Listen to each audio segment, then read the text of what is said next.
2,000 meters is the distance of race 6. It's a 76 handicap, the Track and Ball Gaming 76 handicap, where D's and I are quite different here. In fact, we're poles apart, and that's all right because it's a difference of opinion, and it just proves how very difficult this race is. I think D's, as I said to Graham the other day, some of these races, I think you run them 2 or 3 times, you're going to get a different result. That's how tough it is.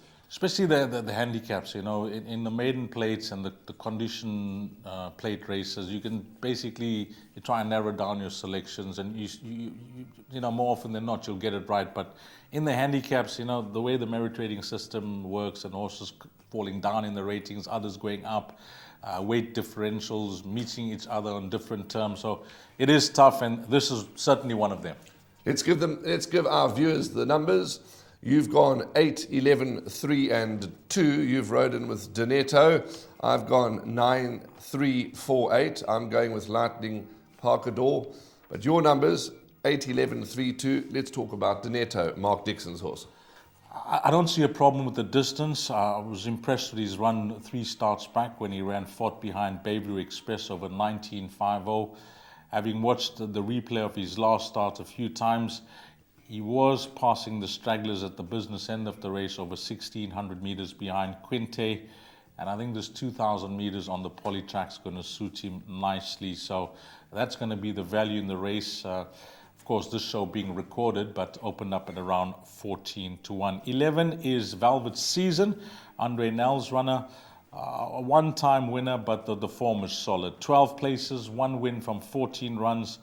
Does have a poor draw to overcome, but Lyle Wilson did get a good feel for this horse when partnering him at his penultimate start, and that form line has held up well. So 11 Velvet Season going to be my second choice. For third, I've gone with Gentleman's Wager. I think anything from 1,400 to 2,000 meters suits him fine.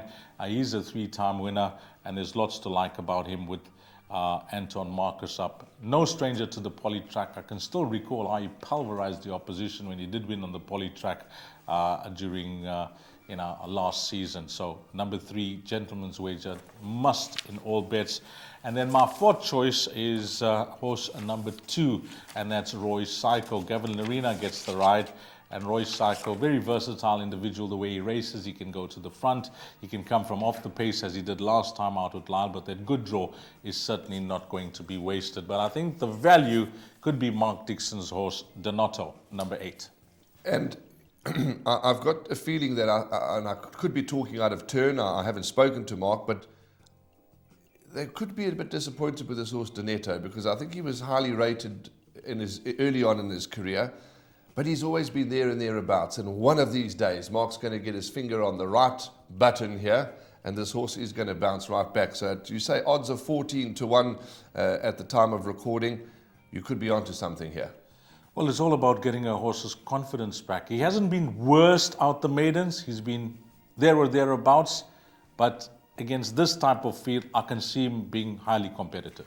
I've gone for number 9, Lightning Parkador, to win, but here in this race, no confidence. Velvet Season ran second in the race, won by Donald McDonald. So on that run, Velvet Season, is got the beating of Lightning Parkador. I just think Lightning Parkador, lightly raced, Gareth Van Zyl, Donovan Dillon, got to have a chance as well. But again, you could make a case for a lot of these horses.